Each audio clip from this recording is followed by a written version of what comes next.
Pasti dalam sistem itu ada holes. Nah, holes inilah, kelemahan inilah yang dicari oleh para hacker.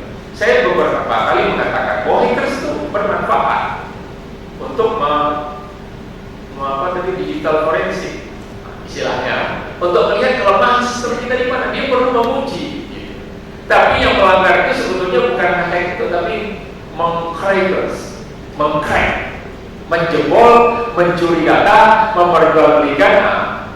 Jadi Anda bebas memang di dunia maya ini, tapi kalau Anda melanggar hukum, Anda berurusan dengan polisi. Ya. Jadi itu fakta-fakta. Oleh sebab itu saya juga sebetulnya mengajak sebetulnya kepada generasi muda ini, ya memang begini, Profesor, bahwa para hackers dan crackers ini, dia levelnya ini di atas rata-rata, gitu. Dan selalu memberikan sesuatu hal yang ya kayak arwah itu, penasaran gitu, ya. Penasaran. Kalau sudah coba ini, ingin coba ini, seperti dia, dan ternyata walaupun posisinya hanya sebagai penjaga warnet, tapi dia terus berselancar dan itu sangat mengasihkan. Ya. Nah, oleh sebab itu, Bapak Ibu sekalian, saya sedikit dalam kesempatan ini ingin membawa kita kepada satu persoalan bangsa yang jauh lebih besar dan jauh lebih penting. Pertama, kita memiliki satu visi, yaitu Master Plan Percepatan dan Perluasan Pembangunan Ekonomi Indonesia (P3MI), di mana kita punya visi tahun 2045 Indonesia menjadi 8 besar dunia dengan PDB sebesar 16,8 triliun US dollar. Pakar manajemen mengatakan, if there is no philosophy, so it will become no followers. Kalau Anda tidak punya filosofi, maka Anda tidak akan punya pengikut. If there is no vision, so it will become confused. Kalau Anda tidak punya visi, berpikir ke depan, your dream, maka Anda akan bingung dan pengikut Anda akan lebih bingung lagi. Kalau kata Siti Nurhaliza, nah kemana kita nih Pak C? Tak jelas arahnya kita, kira-kira begitu. Ambiar, nggak jelas mana titik yang dituju. Visi adalah satu keadaan ideal akhir yang ingin kita capai pada satu kurun waktu tertentu. Itu visi. Dan visi bukan sekedar mimpi, tapi what is your goal and how to achieve that? Apa cita-cita Anda, sasaran tujuan Anda, dan bagaimana step untuk mencapai itu? Itu yang visioner. Bukan sekedar mimpi. Mimpinya presiden, mimpinya orang lain beda dengan mimpi saya. Mimpi Anda ada beda lagi. Jadi Anda harus bermimpi bahwa Indonesia ini nanti insya Allah pada tahun 2045 itu menjadi 8 besar dunia. Kenapa 2045? Itu adalah 100 tahun Indonesia merdeka. 1945 ke 2045. Dan apakah ini satu utopia? No. Kita tahun 2011 sudah menempati ranking ke-16 besar dunia dengan PDB hampir 1 triliun US dollar, sehingga kita menjadi anggota G20. Tahun 2025 nanti sebagai bridging kita, insya Allah kita naik 4 peringkat dari peringkat 16 ke peringkat 12 dengan PDB yang ditargetkan 3,8 triliun US dollar. Nah, pada tahun 2045 nanti insya Allah naik lagi 4 peringkat dari peringkat 12 ke peringkat 8. Tapi itu bergantung kepada kita semua. Apakah kita mau memberikan suatu effort yang keras untuk itu, perjuangan yang berat? Saya pikir karena kita sudah menghadapi banyak hal, perjuangan kita, kakek kita, ayah saya juga seorang tentara yang melawan penjajah, kakek nenek kita berjuang. Artinya kita sudah melalui masa-masa yang sulit. Dan seorang ahli hikmah mengatakan, seorang bayi yang lahir di tengah badai takkan pernah takut mendengar setilirnya angin. Boleh tepuk tangan?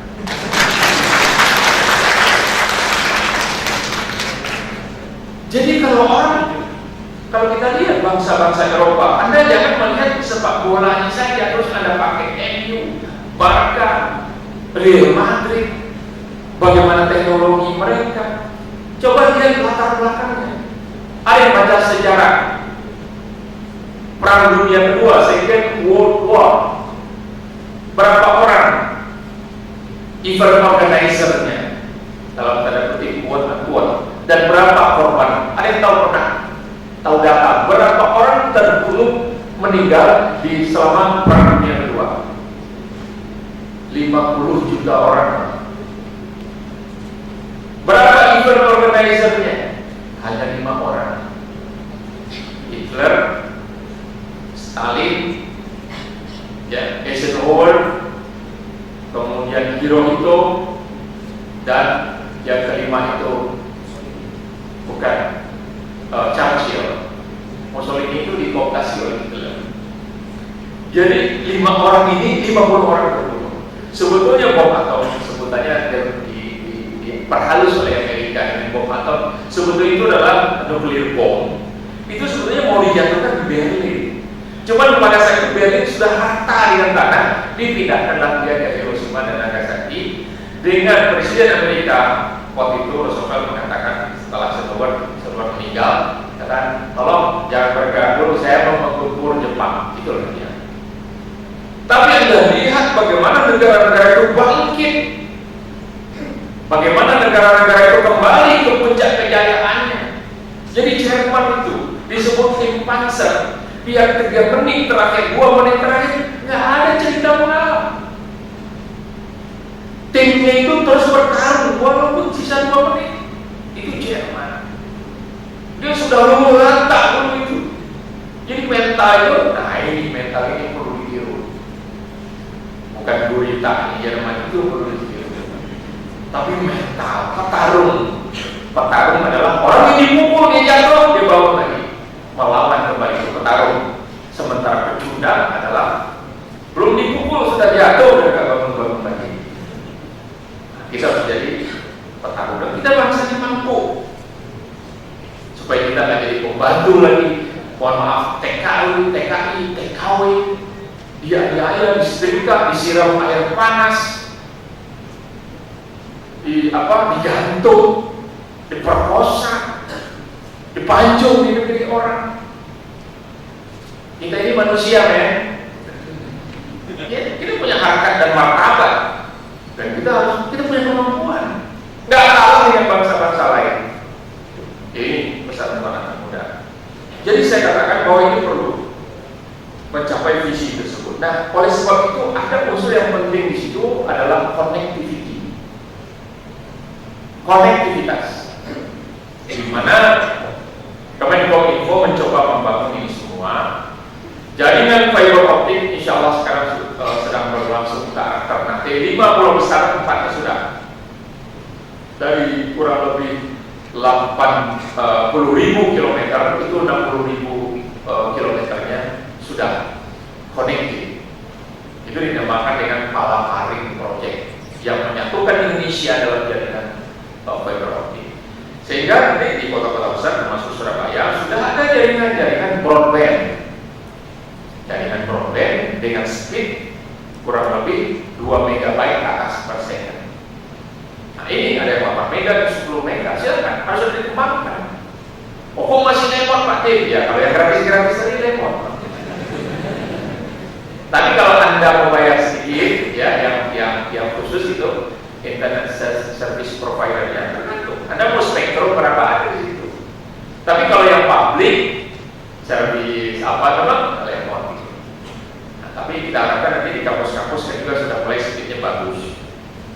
Intinya ini kita bangun desa berdering, internet kecamatan, jadi semua. Sekarang anak-anak di daerah itu juga tidak kalah dengan orang-orang di kota kemampuannya. Infrastruktur. Kenapa? Karena salah satu risetnya World Bank tahun 2009 itu bahwa penetrasi 10% broadband di suatu negara itu meningkatkan PDB sebesar 1,38%. Nah, untuk proofnya di Indonesia share telekomunikasi dan transportasi tahun 2011 terhadap pertumbuhan ekonomi nasional, ekonomi growth itu 11,7%. Padahal kita tumbuh cuma 6,5% tahun 2011. Jadi almost 2 times, hampir 2 kali lipat share kita. Tahun 2012 menurun sedikit, pertumbuhan kita ke 6,23% nasional ya. Nah, salah satu parameternya itu adalah telekomunikasi dan transportasi masih berada di level 10%. Jadi kita tumbuh, pengguna kita ini, users kita ini, utilities kita ini tumbuh bagikan kurva eksponensial. Hari ini, tahun 2012 kita cek data terakhir IP subscribers kita. Jadi internet protokol cabangnya itu, address itu sudah ada 63 juta. Itu tahun 2012. Sekarang udah pertengahan tahun, saya pikir itu gak akan apa. Users daripada Facebook kita 47 juta. Users daripada Twitter kita 33 juta. Pengguna handphone kita atau handphone yang beredar itu 220 juta. Ada yang 2, ada yang 3. Jakarta itu handphone banding penduduk 1,8. Satu dipakai, yang satu buat gaya-gaya. Ya. Makanya kalau kita lihat sekarang, dulu orang misalnya ada konser, pada nonton gini-gini aja kan. Tapi sekarang orang nggak gini-gini, orang gini-gini. Anda lihat perubahan, ya. Ini di zaman cyber, orang tidak lagi coba kamera itu dalam satu data statistik yang diungkapkan, kamera itu 80% sudah berpindah ke handphone. Jadi orang nggak lagi, setiap orang bisa take a picture gitu, bisa mengambil apa. Pokoknya kalau ada apa, ada ini foto, asik. Nanti di posting, saya foto loh gitu. Apa saja diungkapkan, masalah pribadi, makan nasi goreng, pakai foto. Begitulah situasi. Dan bahkan watch apa? Jangan 80% 80% di dunia ini set. Orang sudah melepas dari tangan karena sudah ada di handphone. Dan memang ironis sih, Menkominfo masih pakai jam tangan. Analog pula lagi, belum digital. Ini analog ya, nggak tahu kayak gitu. Kalau digital work takut gitu ya. Dan selanjutnya juga fungsi-fungsi lain seperti game, telekomunikasi ya, yang apa, konvergensi itu, yaitu broadcasting, radio dan televisi, telekomunikasi, internet itu kan di satu gadget sekarang, di satu smartphone. Anda bisa gunakan ini. Ada satu operator telekom itu membuat 5 terus bundar, ya, dunia di tangan Anda. Memang begitu sekarang. Orang kalau ketinggalan dompet, aktif pinjam duit bisa, tapi ketinggalan dompet, bos nelfon, ada pesan, saya belum update status.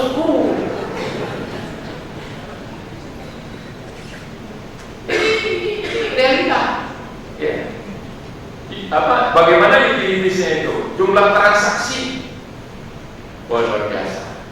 Anda bisa nanti baca. Nah, saya ingin mengatakan bahwa setelah kita bangun infrastruktur, setelah berjalan e-commerce dan sebagainya, kemarin saya baru datang dari Bali semalam,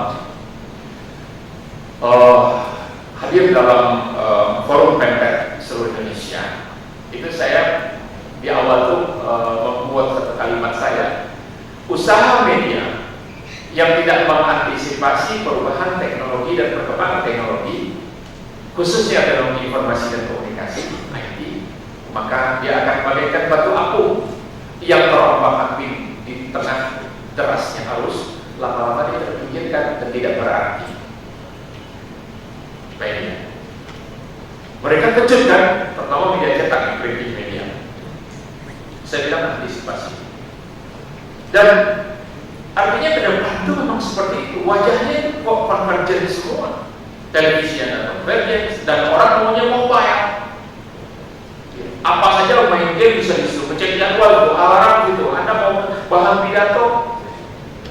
Saya jadi terbantu juga kalau mau ini orang-orang di dekat cekrek foto di mobil dia tertutup bicara seperti ini. Nah, sekarang nggak usah lagi dengan yang baru ya di situ saja kita proyek ketuk di set pakai merah, biru, 12, 16 macam warna bisa. Nah, oleh sebab itu saya ingin mengatakan bahwa di tengah maraknya penggunaan gadget ini, ya ada ancaman. Ancaman ini sebetulnya mirip saja dengan ancaman di dunia nyata. Ancaman dunia maya juga sama. Saya sudah gambarkan bagaimana Estonia, bagaimana ancaman daripada Presiden Amerika Obama, bagaimana yang terjadi di negeri kita sendiri, bagaimana yang menimpa David Petraeus. Tapi ada ancaman kita yang lebih besar di dunia nyata ini adalah disintegration of nation. Dan yang harus kita jaga. Kita ini berbeda. Kenapa saya bisa berdiri di sini? Kenapa kita bisa kumpul di sini? Mengapa komponen bangsa ini bisa bersatu? Ini kan ada sejarahnya, ada background sejarahnya. Majapahit yang sumpah palapanya Gajah Mada. Mengapa kita merdeka? Oh, ada sejarahnya. Sekarang kita sudah merdeka, sudah bersatu. Apakah kita mau kincang-kincang di negeri? Terserah kepada kita. Generasi muda. Karena dengan IT ini juga ya, terjadi perubahan demografi. Jadi 64% yang involved di IT ini anak muda. Yang tadi itu yang si profile C itu, yang minus B itu tadi. Tapi kalau Anda lihat beberapa orang berkumpul kemudian menghasilkan uang dengan cepat kayak banyak. Success story, Anda kenal Zeko. Ketika pemerintah Finlandia membangun dari ibu kota Finlandia jaringan fiber optik ke daerah kotanya mereka, di kampus masuk fiber optik, dia bikin penelitian mahasiswa namanya Zeko. Dibuat nama game sederhana saja game. Dan game itu sekarang ditonton atau dimainkan oleh 500 juta orang seluruh dunia dan dia menjadi miliarder yang kaya raya. Itulah dia Smile Bird. Angry Bird kali ya, coba bikin smile-nya, ini kan Angry-nya sana. 500 juta. Apakah orang Indonesia ada yang begitu? Ada. Namanya Batara Eto, anak Medan. Dia membuat sosial media dalam bahasa Jepang. Dia kelahiran tahun 79, pergi ke Jepang, belajar bahasa kanji, ngambil S2, S3, kemudian dia buat itu Mixi namanya. Tahun 2009 saja members of Mixi itu sudah 33 juta, terbesar di Jepang pada saat itu.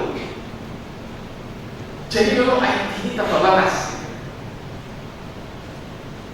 waktu itu banyak. Anda bisa kirim uang pakai handphone, pembayaran sudah kan, sekarang transfer desa, Tegal Harjo, kecamatan apa gitu, warung 117X, Anda kirim uang ke situ bisa, amin.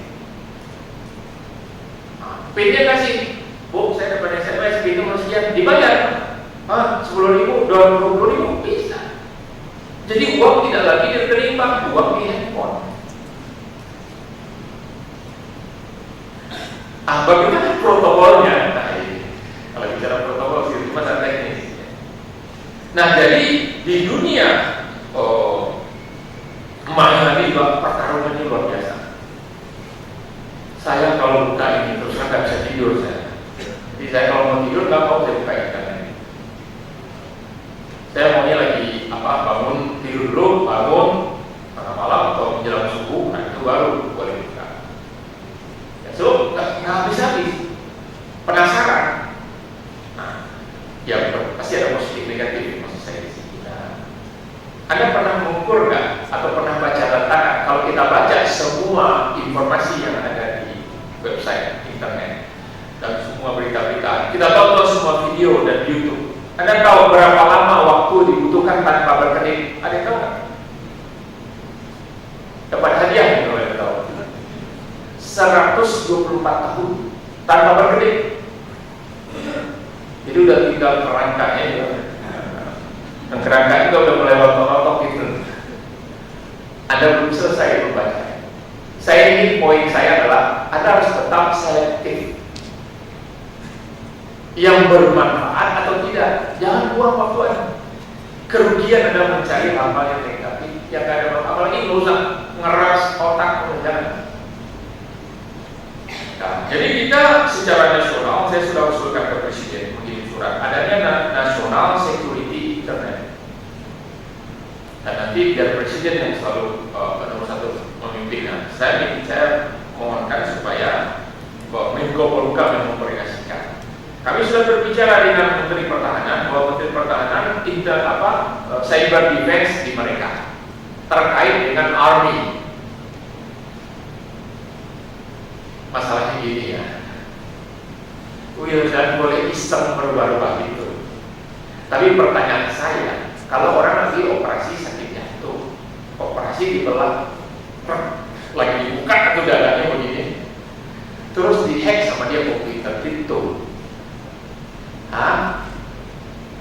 Anda bisa bayangkan nggak? Itu nyawa orang di dalam saya. Kalau pesawat lagi mau naik, terus kontrol navigasinya diganggu. Ya itu maksud saya, kalau Anda melakukan negatif, Anda berurusan dengan polisi gitu loh maksudnya. Kalau nggak mau berurusan dengan polisi, jangan lakukan. Karena untuk melacak itu, tidak sulit. Karena semua kejahatan itu adalah traceable, bisa di-trace ulang atau trace back. Jadi forensik ini, digital forensik. Kalau sini banyak dokter, mungkin pikirannya mau Inggrisnya menyacak-nyacak mayat, bukan. Nah ini kita kerjasama juga dengan teman-teman di KPK. Jadi kalau komputer tuh, even dia sudah delete dan sebagainya, kita bisa cari lagi. Ada software untuk melacak itu. Nah kalau misalnya di seorang yang strategis, orang lagi latihan nih, tembak sana, itu kan ada komputernya modal itu. Kalau dia belok titiknya, gak usah jauh-jauh, 3 derajat itu sampai di mana dia? Sampai di hidung orang lagi makan gitu, di rumah penduduk, kan kacau itu. Jadi kenapa ini harus hati-hati maksud saya? Jadi persoalannya di Indonesia ini kenapa awareness ini lemah? Masa saya menjauh ke satu komputer di lembaga pemerintah itu, screen itu masih ada tempelan di situ. Ya, pagar 1, 2, 3, 4, PIN, password. Itu kan sistem programmer tadinya supaya apa? Nggak sulit-sulit 1, 2, 3, 4, 1, 2, 3, 4. Ya dirubah dong, ada prosedurnya kok. Tapi itu apa ya? Mabes Polri diganti. Waspadalah, betul-betul separuh di-defense sama orang. Ya, itu sebenarnya peringatan, lemah. Nah, tapi ya saya mengimbau lah. Ya. Saya tahu banyak kelemahannya, jangan dihajar yang di sini lah gitu. Ini masih belum beres semua, kita masih tak. Tapi perlu warning itu perlu. Nah, oleh sebab itu saya sangat menyambut adanya Indonesia IT Security Conference ini. Jadi rupanya ITSC itu ditandai merah karena IT Security Conference, bukan ITS ya mas ya. Gitu ya. Nah, untuk tema Digital Forensic IT Crime Detection, Digital Signature ini, maksud saya adalah poin penting. Ini walaupun ini detail, tapi saya ingin mengambilkan satu frame bahwa security internet is important thing. Ini menjadi suatu momok sekarang dan sebagainya, terutama pencurian. Saya juga dapat laporan dari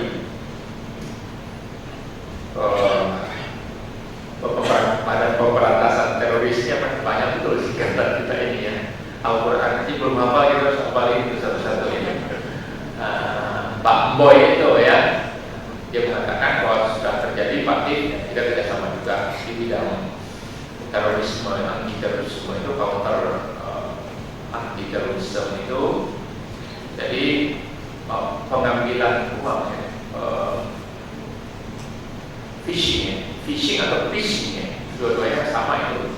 phishing dan phishing terhadap oleh para teroris terhadap dana-dana di asuransi dicuri sama dia dipindahkan ke mobil cash dan sebagainya. Jadi kejahatannya juga sudah ke kejahatan yang canggih. Oleh sebab itu, dengan adanya kemampuan untuk digital forensik dalam cybercrime, ini sangat penting untuk membantu kerja-kerja untuk mengusut hal-hal yang demikian. Jadi sekali lagi kita juga sudah mempersiapkan undang-undang yang lama ITE itu dan beberapa PP-nya, termasuk juga tindak pidana teknologi informasi dan juga hal-hal lain dan peraturannya sedang kita persiapkan supaya kita memang bebas, tapi kebebasan kita jangan sampai mengganggu kebebasan atau mengganggu hak orang lain. Sama saja kita juga diperlakukan begitu dan juga tidak suka. Samsul Arifin membeli beras diantar ke rumah Datuk. Para hadirin sungguhlah cerdas, kecuali kalau sudah mengantuk. Jadi itu Bapak Rektor yang saya hormati dan seluruh hadirin hadirat yang bisa saya sampaikan, mudah-mudahan bermanfaat bagi kita dan mudah-mudahan kemampuan kita untuk mempertahankan diri. Saya perlu kasih bocoran sedikit bahwa serangan terbesar di Indonesia itu datang dari China, berikutnya dari Eropa, berikutnya dari Amerika, ada juga dari Singapura, dari Korea, dari Malaysia, sebagainya. Tapi terbesar dari China. Ya. Artinya kita juga harus mampu bertahan, gitu. Ya. Mari Pangestu menyaksiri, cukup segitu dan terima kasih. Assalamualaikum warahmatullahi wabarakatuh. Dengan pembicaraan kita dilanjutkan dengan pemukulan gong sebagai tanda dibukanya acara Digital Forensik IT Run Attention Digital Signature oleh Menteri Komunikasi dan Informatika Bapak Insinyur Haji Fatul sendiri dan didampingi oleh Rektor Profesor Fatih dan Direktur Sistem Informasi Dr. Sugianto Sulistiono.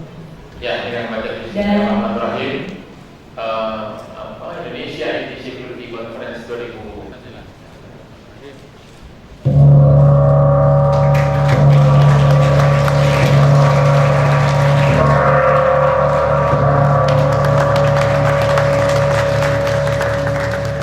Dilanjutkan dengan pemberian cenderamata dari Rektor Universitas Airlangga kepada Menteri Komunikasi dan Informatika.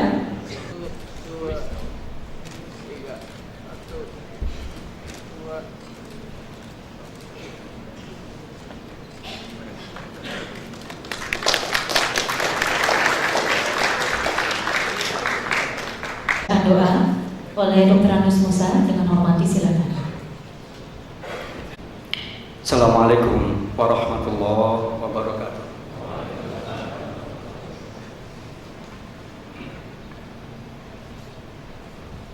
A'udzu billahi minasyaitonir rajim. Bismillahirrahmanirrahim. Hamdan syakirin, hamdan na'imin, hamdan yuwafi ni'amahu wa yukafi'u mazidah. Ya Rabbana lakal hamdu kama yanbaghi li jalalil karim wa azimi sultanik. Allahumma shalli ala Muhammad wa ala ali Muhammad.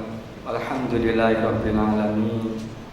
Ya Allah, Rabb yang Maha Pemurah lagi Maha Pemberi.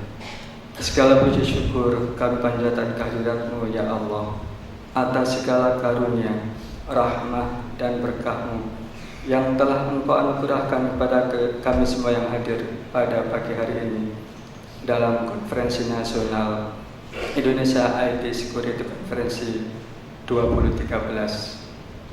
Ini merupakan nikmat besar ya Allah yang telah Engkau anugerahkan kepada kami semua. Untuk itu ya Allah, jadikanlah kami termasuk hamba-Mu yang pandai bersyukur.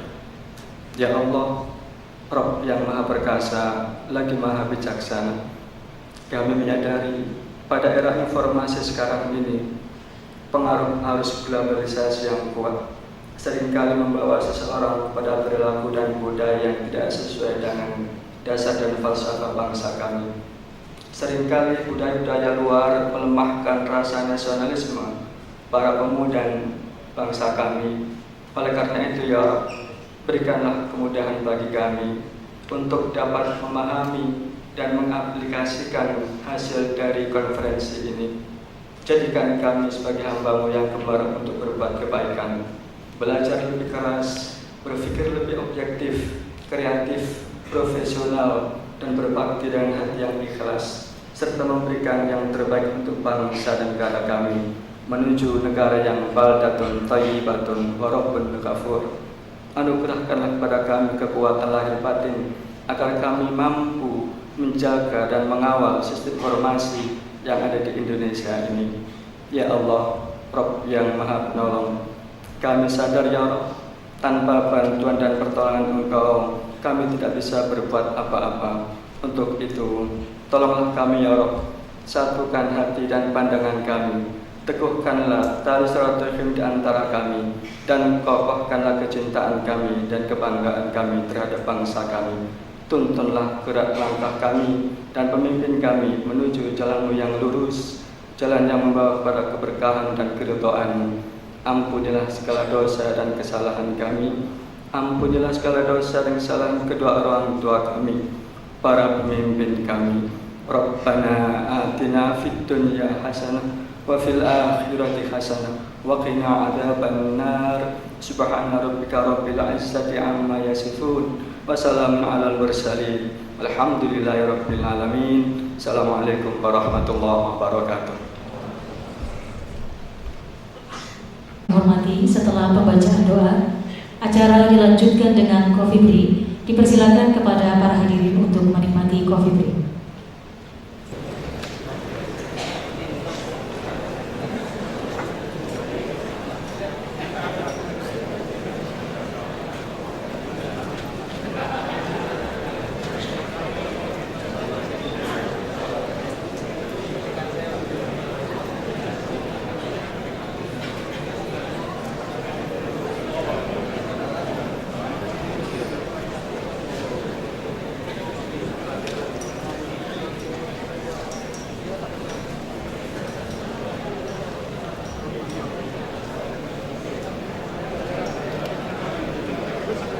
Mungkin sudah banyak bermain dalam dunia hacking, tapi forensik, kita butuh forensik.